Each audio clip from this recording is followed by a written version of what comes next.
أعوذ بالله من الشيطان الرجيم بسم الله الرحمن الرحيم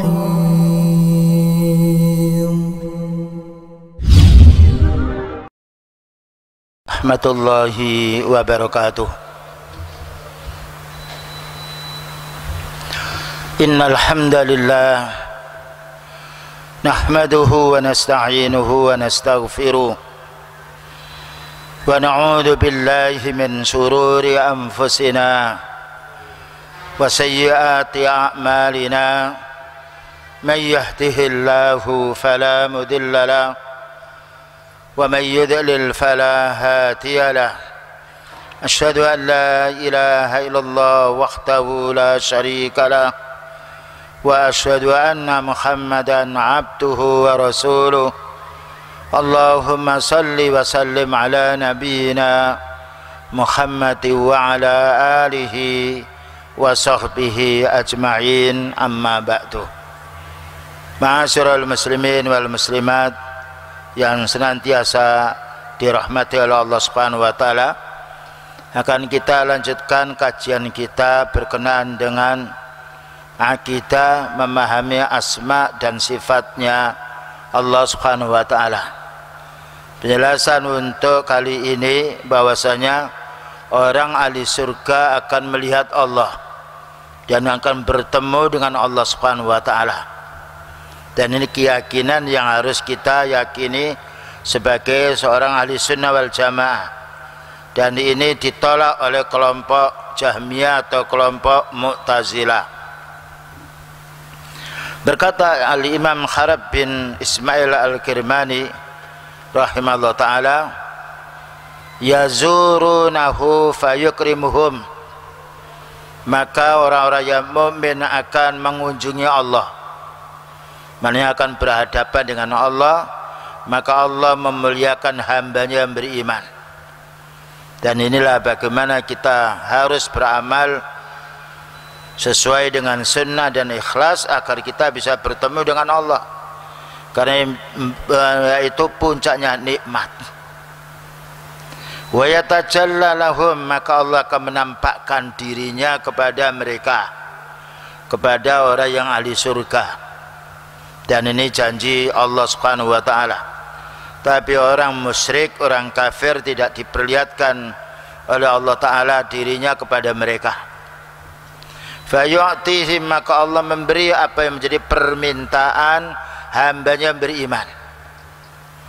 Ini harus kita ingat dan kita fahami apabila kita ingin bertemu dengan Allah Ta'ala dan mendapatkan nikmatnya, puncak nikmat yang tidak disertai dengan madarat, tidak disertai dengan kesengsaraan. Mari kita beramal soleh yang sesuai dengan sunnah dan kita ikhlas di dalam beramal. Adapun penjelasan ini kembali kepada hadis Rasulullah sallallahu alaihi wasallam yang dikeluarkan oleh Al-Imam Al-Ajuri dalam kitab Asy-Syari'ah, bersumber dari seorang sahabat namanya Ibnu Abbas radhiyallahu anhu. Dan Ibnu Abbas ini adalah anak paman beliau yang senantiasa tinggal bersama beliau.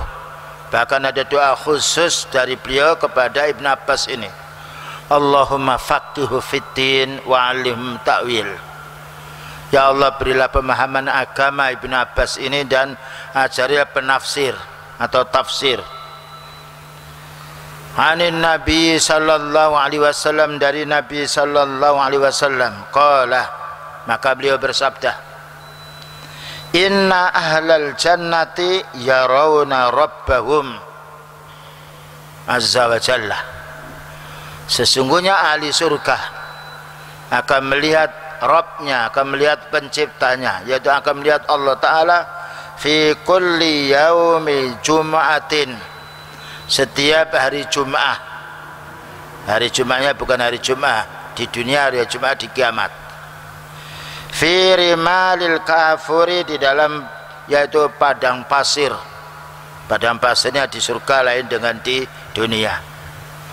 Wa aqrabuhum minhu majlisan, Dan siapa yang paling dekat dengan Allah Ta'ala besok dalam majlisnya, asra'uhum ilaihi yaumal jum'ati, yaitu orang yang duluan berangkat ke masjid ketika pada hari Jum'ah. Nah, asra'uhum ilaihi yaumal jum'ati, yang paling cepat hadirnya, datangnya, yaitu pada hari Jum'ah di masjidnya Allah, di rumahnya Allah. Wa abkaruhum hutuwan, dan paling pagi-pagi datang ke masjid pada waktu hari Jum'ah. Ini fadilahnya, keutamaannya orang mukmin yang bersegera untuk mendatangi masjid lebih awal ketika hari Jum'ah. Karena itu namanya hari Sayyidul Ayyam, rajanya dunia, yang banyak amal-amal soleh, dan banyak pula amal-amalan kita dianjurkan baca surat Kahfi, demikian juga salawat Nabi dan juga yang lainnya.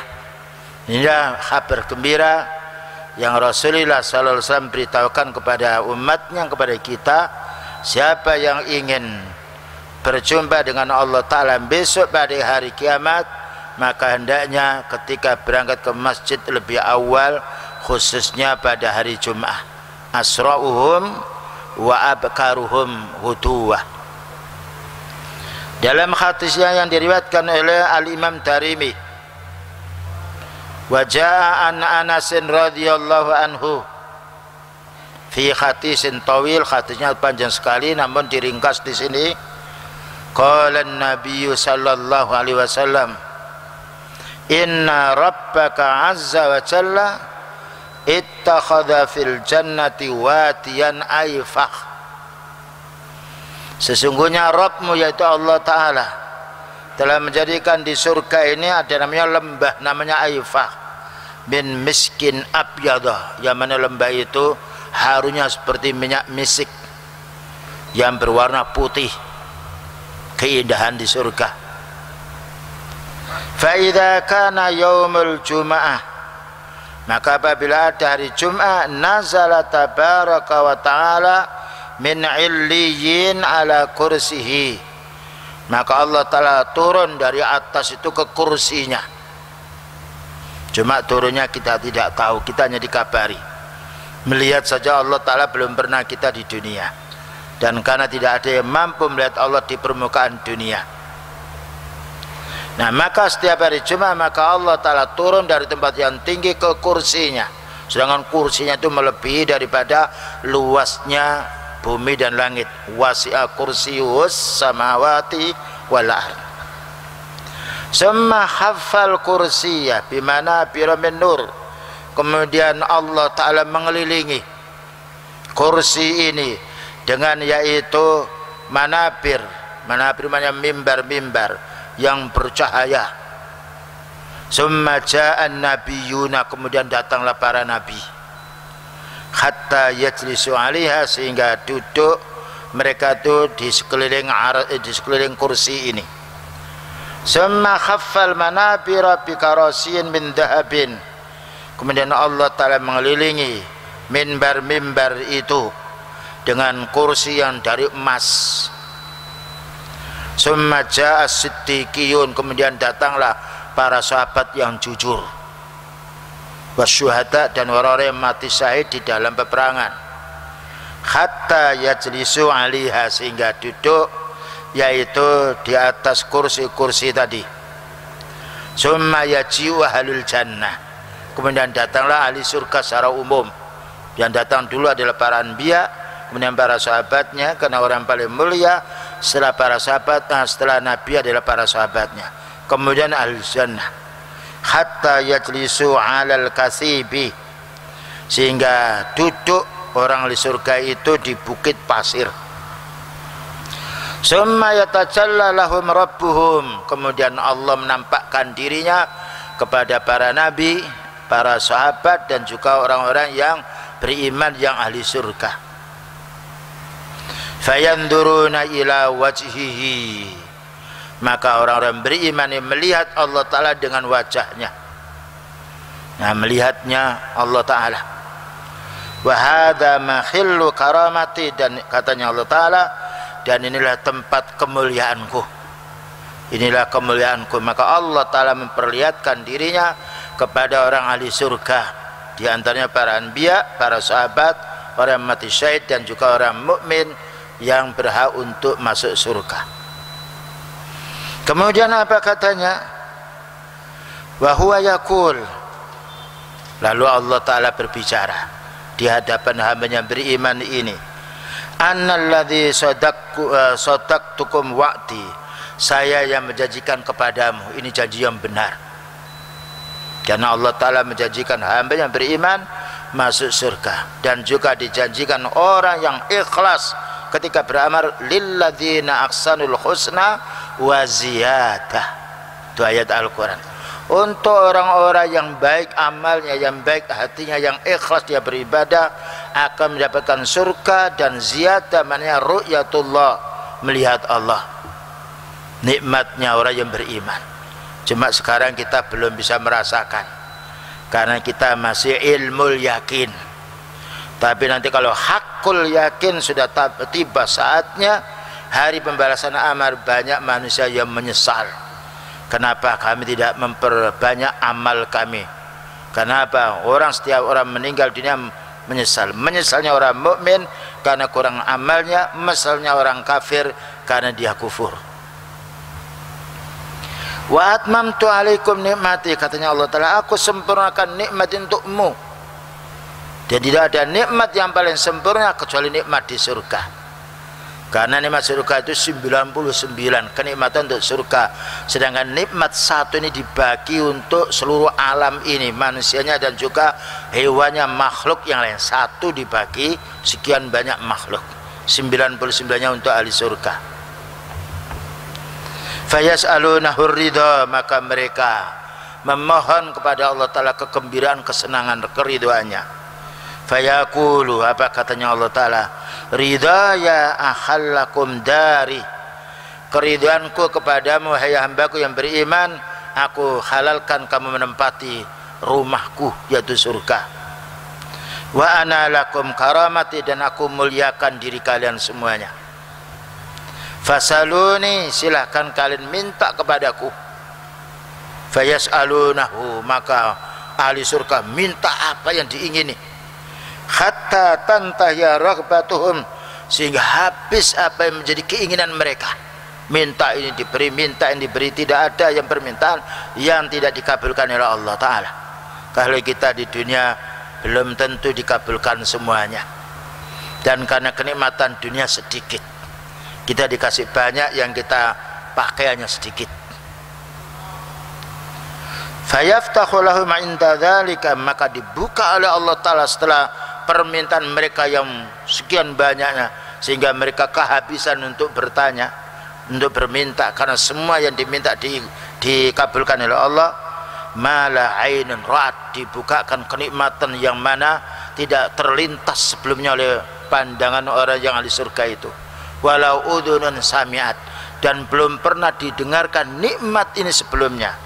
Wala khatar ala qalbi basharin, dan belum pernah terlintas dalam pikirannya. Inilah kaum muslimin, kita perlu memahami kenikmatan surga yang tidak ada bandingannya kenikmatan dunia. Kenikmatan dunia itu kenikmatan yang menipu. Mata'ul hurur, kesenangan yang menipu. Mata'un qalilun, kesenangan sedikit. Bayangkan kita banyak keinginannya daripada menikmati apa yang kita inginkan. Bayangkan ketika kita mau berbuka, sebelumnya mau ingin makan ini, makan itu, semuanya mau dibuat. Dorongan ingin ini, setelah waktunya buka ternyata hanya sedikit yang kita makan. Keinginan untuk membeli ini, membeli itu, setelah dibeli hilang perasaan kita keinginan ini. Itu dunia. Karena Allah Ta'ala menjelaskan mataun qalil. Orang memiliki gunung 100, ya yang dipakai hanya 2 meter, 3 meter untuk istirahatnya. Memiliki 1000 mobil, hanya 1 yang dipakai. Ini kenikmatan dunia. Bagaimana dikejar mati-matian, sedangkan dia hanya menikmati sedikit, mati pun tidak dibawa harta itu. Sedangkan akhir yang begitu nikmatnya, yang hanya bisa diperoleh dengan ikhlas dan beramal soleh, lalu mereka tidak mau mengamalkan. Ini kesalahan kita. Karena itu marilah kita sering mengingat akhirat, ya, karena akhirat ini dijelaskan oleh Allah Ta'ala, walal akhiratu khairul laka minal ula. Akhiratmu itu lebih baik daripada dunia ini. Wal akhiratu khairu wa abqa. Akhirat itu lebih baik dan lebih kekal daripada di dunia ini. Bayangkan kita menikmati kenikmatan dunia mesti ada gangguan. Makan enak, muncul penyakit di tubuh kita. Memiliki harta yang banyak dipinjam tidak kembali, ya, merasa rugi yang lainnya, tapi tidak ada kerugian di akhirat, karena manusia akan dikembalikan lagi seperti mudanya, tidak berak, tidak kencing, makan terus tapi tidak pernah merasa yaitu kekenyangan. Subhanallah. Inilah yang dinamakan ma la ainun ra'at wala udhunun sami'at wala khatara bi bali hatikum. Belum pernah kenikmatan di surga ini kita lihat di dunia, belum pernah kita dengar, belum pernah terlintas dalam hati kita. Inilah janji Allah Ta'ala kepada hambanya yang beriman. Hidup kita tidak seperti hidupnya Nabi Nuh alaihissalam bertahun-tahun, umur kita pendek. Dijelaskan oleh beliau baina sittina was sab'in, antara 60 dan 70. Adapun yang lewat itu 1-2. Selanjutnya nomor 57 berkata Al-Imam Harb bin Ismail Al-Kirmani, wa yu'radu alaihi al-ibatu yawmal fasli wat-tin, dan akan diperlihatkan hamba-hamba yang beriman ini dengan Allah Ta'ala, maka mereka akan melihat Allah Ta'ala besok pada hari kiamat, hari pembalasan. Kalau tadi di surga, kenikmatan yang tidak bisa kita peroleh di dunia. Fayatawalla khisabahum binafsi, maka Allah yang menghisab amal mereka dengan dirinya sendiri, tidak perlu bantuan yang lain. Sebagaimana memberi kesehatan kita, memberi kebutuhan kita tanpa ada bantuan dari makhluknya. Kalau Allah mendaki kun, jadilah, fayakunu, maka jadi. La yuwalli dzalika khairahu, maka Allah Ta'ala tidak menyerahkan urusan menghisab amal ini kepada makhluknya. Adapun Allah Ta'ala menyuruh malaikat untuk mencatat amal kita, itu bukan kebutuhan Allah, itu amal yang dilakukan oleh malaikat. Sebagai bukti la ya'suna ma amarallah wa yaf'aluna ma yu'marun. Tidaklah malaikat itu durhaka kepada Allah, dan malaikat melaksanakan semua yang diperintahkan oleh Allah. Wa huwa ala ma yasha'u qadir, maka Allah Ta'ala maha kuasa atas apa yang Allah kehendaki, dan tidak ada satupun yang bisa menolak kehendaknya Allah. Kalau kita punya keinginan yang banyak, tetapi kalau Allah menghalangi, tidak terjadi. Berapa banyak orang kaya tapi masih miskin, ingin sehat masih sakit, ingin bagaimana seperti orang yang lain, dia tidak bisa juga, karena kehendak Allah Ta'ala tidak bisa diatur oleh kehendaknya manusia. Apalagi kalau sudah waktunya mati, harus mati. Waktunya sehat, ya sehat. Ini yang harus kita fahami. Dengan dasar pula ayat dari surat Al-Fajr, wa jaa rabbuka wal malaku saffan saffa. Surat Al-Fajr ayat nomor 22, maka besok pada hari kiamat Allah Ta'ala datang menghadap, bertemu dengan hambanya yang beriman, dan malaikat itu berbaris-baris. Nah, ayat Allah. Wa qala subhanahu wa ta'ala, dan juga Allah Ta'ala berfirman dalam surat Al-Baqarah, hal yanzuruna illa ayyatiyahumullahu fi dhulalin minal ghamami wal malaikatu wa qudiyal amru. Hal yanzuruna, tidaklah mereka itu menanti-nanti, orang-orang yang beriman ini, illa ayyatiyahumullah, melainkan kapan Allah Ta'ala itu datang kepada orang beriman ini. Ini nikmatnya orang beriman. Kita beramal sedikit, tetapi kenikmatan belum masuk surganya. Di hari kiamatnya mereka kepanasan, yaitu mereka berkeringatnya sampai ada yang di atas dan juga yang lainnya. Orang mukmin dibebaskan dari kepanasan, bertemu dengan Allah. Orang kafir tidak bisa. Maka saat itu, yaitu ayyatiyahumullahu fi dhulalim minal ghamami, maka Allah datang kepada mereka yaitu di bawah teduh mendung. Nah ya, mendung itu dingin untuk orang beriman. Wal malaikatu, dan datang pula malaikat. Subhanallah, malaikat-malaikat itu selalu membantu orang beriman. Ya, di sini ketika di masjid mereka menundukkan sayapnya melindungi orang beriman. Masjid. Kalau di pasar, di mal tidak ada keterangannya. Di masjid, wa khaffat alaihimul malaikah, bukan hanya melindungi orang yang di masjid, mendoakan Allahumma firlahu, Allahumma arhamhu. Ya Allah, ampuni dosa hambamu yang di masjid itu. Ya Allah, rahmatilah. Bahkan ikan-ikan mendoakan. Makanya tidak ada tempat yang paling sejuk untuk kita kecuali rumahnya Allah. Kita dianjurkan untuk segera, bagaimana, yaitu dalam satu hadis dijelaskan besok pada hari kiamat yang mendapatkan naungan Allah, warajulun qalbuhu mu'allakun fil masajid, orang yang hatinya selalu bergantung kepada masjid, selalu bergantung kepada rumah Allah Ta'ala. Itu diantara orang-orang yang mendapatkan syafaat perlindungan dari Allah Ta'ala pada saat hari kiamat. Kemudian juga dijelaskan pula oleh Imam Darimi, fa amma maji'uhu yaumal qiyamati wa ityanuhu fi dhulalim minal ghamami wal malaikati, adapun datangnya Allah Ta'ala besok pada hari kiamat, demikian juga datang dengan naungan mendung, demikian juga malaikat. Fala ikhtilafa bainal ummati annahu innama ya'tihim kadzalika limuhasabatihim. Tidak ada khilaf dari kalangan para ulama kedatangan Allah Ta'ala besok pada hari kiamat untuk menghisab hambanya. Wa yuqarriruhum bi amalihim, dan Allah Ta'ala membuat orang-orang beramal itu mengakui tidak bisa dusta. Jadi yang kafir mengakui tentang kekufurannya, yang beriman mengakui tentang keimanannya. Wa yujzihim biha, dan Allah Ta'ala akan membalasnya. Wal yunsifal madluma minhum minadh-dhalimin, dan untuk mengadili orang-orang pernah dizalimi di dunia ini oleh orang berbuat zalim. Jadi dihadirkan orang dizalimi ini dengan orang yang menzalimi, dihisab oleh Allah Ta'ala saat itu. Karena itu kita hendaknya berhati-hati. Sekarang berapa banyak orang itu gembira ketika menzalimi orang. Ini waswas syaitan. Bergembira ketika dia bisa merusak dakwah. Mestinya dia harus sedih. Walaupun di dunia orang yang dizalimi dia tidak membalas, tapi nanti akan dihadapkan. Dan besok manusia itu masing-masing ingin untuk mencari pahala.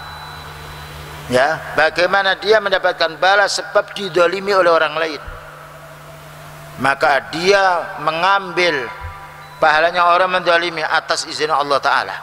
Karena itu kita harus hati-hati, jangan menzalimi timbangan, jangan menzalimi pekerjaan, jangan menzalimi waktu yang dia ditugaskan untuk beramal, apalagi menzalimi orang yang beriman. Iya dan billah an dzalik. Ya, karena tidak ketemu di dunia, mesti ketemu di hari pembalasan nanti. La yatawalla dzalika ahadun ghairuhu, tidak ada yang bisa mengurusinya kecuali Allah. Tabaraka ismuhu wa ta'ala, maka maha suci Allah Ta'ala. Faman lam yu'min bidzalika lam yu'min biyaumil hisab. Siapa yang tidak mengimani hari pembalasan, berarti dia tidak mengimani pula harinya besok pada hari kiamat. Ini pentingnya kita mengontrol amal. Kemudian juga dijelaskan oleh Ibnu Katsir rahimahullah ta'ala, surat Al-Baqarah 210 tadi penjelasannya, yakni li faslil qadha'i baina khalqihi, Allah datang besok pada hari kiamat itu untuk mengadili, untuk menghukumi hamba-hambanya. Yang beriman akan mendapatkan rahmatnya, dipersilakan untuk melihat dirinya, dan dipersilakan untuk mendapatkan kenikmatan.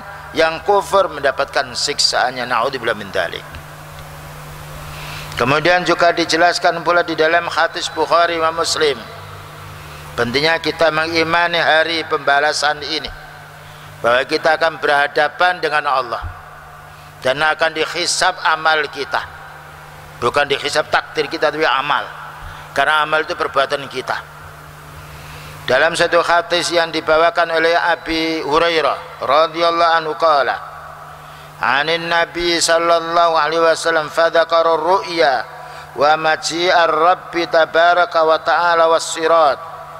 Maka Rasulullah sallallahu alaihi wasallam menjelaskan bahwasanya besok pada hari kiamat Allah Ta'ala memperlihatkan diri pada hambanya. Kemudian Allah Ta'ala datang kepada mereka, dan Allah Ta'ala menghadirkan jembatan untuk menuju ke surga. Hatta idza faraghallahu minal qada'i baina ibadi, sehingga sampai Allah Ta'ala menyelesaikan, yaitu penghisapan hambanya. Nah, ini perlunya kita kaum muslimin, sebagaimana dijelaskan oleh Umar bin Khattab, hasibu anfusakum qabla an tuhasabu. Hitung amalmu sekarang ini sebelum kamu dihitung oleh Allah. Nah, ya, bukankah Allah Ta'ala berfirman, fa amma man utiya kitabahu biyamini fasaufa yuhasabu hisaba yasira. Adapun besok ketika pada hari kiamat orang itu dibagikan catatan amalnya dengan tangan kanan, akan dihisab dengan cepat. Wa amma man utiya kitabahu wara'a dhahri fasaufa yad'u subura. Adapun orang yang catatan amalnya dibagikan dengan tangan kirinya, dia akan berteriak, duh celaka aku, dan tidak ada saat itu penolong, karena itu hari penghisapan. Seorang ibu tidak bisa menolong anaknya, seorang anak tidak bisa menolong orang tuanya, saudara tidak bisa menolong saudaranya, karena saat itu likulli imri'in minhum yauma idzin sya'nu yughni. Masing-masing orang berurusan dengan dirinya. Ini yang harus kita ingat. Kalau kita sakit di dunia masih ada yang menjenguk, tidak, kita lapar masih ada orang yang ngasih makan, tidak punya duit kita masih bisa pinjam. Tetapi di akhirat likulli imri'in minhum yauma idzin sya'nu yughni. Masing-masing manusia berurusan dengan dirinya sendiri. Tidak bisa keluarga menolong keluarga. Dan Allah berfirman, wa taqatta'at bihimul asbab. Itu surat Al-Baqarah. Putus hubungan. Ya. Jadi amal soleh itu tidak bisa diminta. Kalau urusan dunia, seorang anak miskin bisa minta orang tua. Orang tua miskin bisa minta anak. Pahala tidak bisa. Karena Allah Ta'ala berfirman, man amila salihan fali nafsi. Orang beramal soleh untuk yang beramal, bukan untuk yang lain. Ini peringatan untuk kita semuanya, mumpung kita masih sehat dan masih bisa melangkah untuk beribadah, bagaimana meningkatkan sisa-sisa umur ini untuk pendekatan diri, taqarrub kita kepada Allah Subhanahu wa taala. Dijelaskan pula di dalam hadis yang sahih yang diriwayatkan oleh Imam Muslim min hadis Ibnu Mas'ud radhiyallahu anhu, anna Nabiyya sallallahu alaihi wasallam qala an rabbih. Rasulullah sallallahu alaihi wasallam memindahkan bicara dari Allah, namanya hadis qudsi. Maknanya dari Allah Ta'ala, lafadznya dari beliau. Apa katanya? Innahu qala li akhiri ahli nasi khurujan. Sesungguhnya Allah Ta'ala berkata kepada penduduk neraka yang paling akhir keluar. Ya, penduduk neraka yang paling akhir keluar itu orang yang punya iman yang satu biji sawi. Paling kecilnya benda. Nikmatnya tauhid. Ya, jadi orang mukmin masuk neraka itu tergantung dengan dosanya. Bahkan kadang-kala karena Allah Ta'ala belas kasihan mendapat syafaat, tidak jadi dimasukkan neraka. Dan ada kala dimasukkan neraka karena adilnya Allah. Wa yaghfiru ma duna dzalika liman yasha. Nah, paling akhirnya keluar dari neraka itu adalah orang yang mempunyai amal tauhid sebiji sawi. Apa katanya? Inni la astahzi'u minka saya bukan mengejek kamu, saya bukan mencela kamu. Diberitahu hambanya banyak dosa tapi masih punya iman itu. Walakinni ala ma syaa qadirun, tetapi saya mampu apa yang aku kehendaki, aku keluarkan kamu dari neraka. Nah, ini untuk orang yang bertauhid, sekalipun banyak dosa masih ada juga jaminan untuk masuk surga selagi meninggal dunianya tidak dalam keadaan musyrik. Ya. Namun walaupun demikian kita hendaknya banyak istighfar, terutama pada zaman sekarang kaum muslimin. Rintangan-rintangan untuk beribadah banyak sekali. Kalau kita tidak kuat iman kita, kita akan kintir dengan mereka. Dan memang kita harus diuji oleh Allah. Ya, sebagaimana umat dahulu diuji, bayangkan ujian kita ini dibandingkan dengan ujiannya para anbiya masih jauh. Nabi Musa dan Nabi Harun disuruh mendakwai Fir'aun. Bukan disuruh mendakwai orang muslim. Rajanya orang mengaku ana rabbukumul a'la. Itu kalau tidak kuat imannya tidak mau menghadap kepada raja yang kufur ini. Tapi karena yakinnya Nabi Musa alaihissalam dan Nabi Harun ini, Allah akan menolong hambanya, dilaksanakan. Nabi Ibrahim disuruh Allah Ta'ala mendakwai bapaknya yang membuat Tuhan buat patung dan menghadap ke raja, siapa itu? Namrud. Dibakar itu Nabi Ibrahim itu. Allah menyelamatkannya. Karena apa? Kuatnya iman. Dia juga manusia sama kita. Jadi kekuatan iman ini perlu kita tingkatkan dengan amal soleh, dan perlu kita bergantung kita kepada Allah. Allahus Samad, Allah Ta'ala yang sifatnya yang yaitu kita bergantung, Al-Muqtad yang kita tuju. Apapun yang kita harapkan kita panggil Allah. Itulah keadaan orang dahulu, ya. Dibandingkan iman kita masih satu kuku, kita ini banyak takut kepada manusia daripada takut kepada Allah. Padahal Allah mengatakan fala takhafuhum wa khafuni. Jangan kamu takut kepada manusia, takutlah kamu kepada aku, yaitu kepada Allah. Karena takut kita kepada Allah tambah dekat beramal. Ya. Selanjutnya pula dijelaskan di sini. Wallahu ala kulli syai'in qadir. Sesungguhnya Allah Ta'ala Maha kuasa atas segala sesuatu. Dan juga dijelaskan di sini pula fa'alul lima yurid, maka Allah Ta'ala Maha berbuat sesuatu apa yang Allah kehendaki. Inilah pelajaran untuk kita semuanya, ya, bagaimana kita meningkatkan keimanan kita kepada Allah, meningkatkan amal soleh, bersabar atas musibah yang ada. Ya, kita disuruh bersabar itu karena kita diuji. Terutama bagaimana kita bisa meramaikan rumah Allah ini. Innama ya'muru masajidallahi man amana billahi wal yaumil akhir wa aqamas sholata wa ataz zakata. Nah, sesungguhnya yang memakmurkan masjid Allah itu hanya orang beriman. Ya.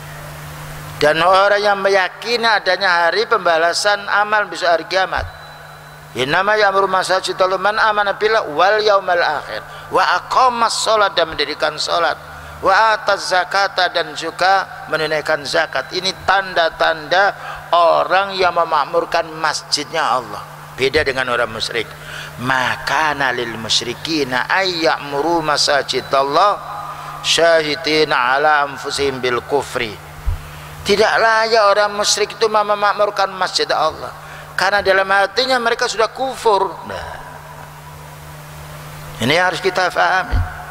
Tidak ada rumah yang paling dipuji oleh Allah Ta'ala melainkan masjid. Karena beliau bersabda, inna ahabbal bilati ilallahi masajiduha. Sesungguhnya lokasi yang paling dicintai oleh Allah Ta'ala adalah masjidnya. Karena tempat kita mengingat dosa, dan tempat kita untuk bertaubat, tempat kita untuk mengingatkan nikmat Allah Ta'ala di akhiratnya, tempat kita untuk mengingat betapa bahayanya neraka itu. Nah, itu hanya kita jumpai di masjid. Karena di masjid kita bukan jual beli, tetapi dibacakan ayat Allah Subhanahu wa Ta'ala, dibacakan pula hadis Rasulullah sallallahu alaihi wasallam. Jadi di sini perlu kita fahami pentingnya kita meyakini hari kemudian ini, ya, agar kita nanti bisa bertemu dengan Allah Subhanahu wa taala, mendapatkan ridhanya, mendapatkan nikmatnya. Tentunya kita harus bersungguh-sungguh di dalam beramal soleh. Barangkali ada pertanyaan, masih ada 2 menit. Kalau kita lanjutkan pembahasannya masih panjang.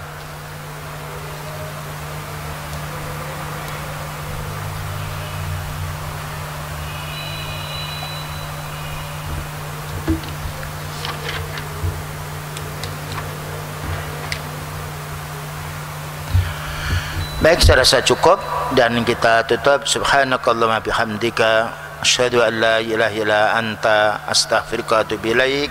Walhamdulillahirabbil alamin. Wassalamualaikum warahmatullahi wabarakatuh.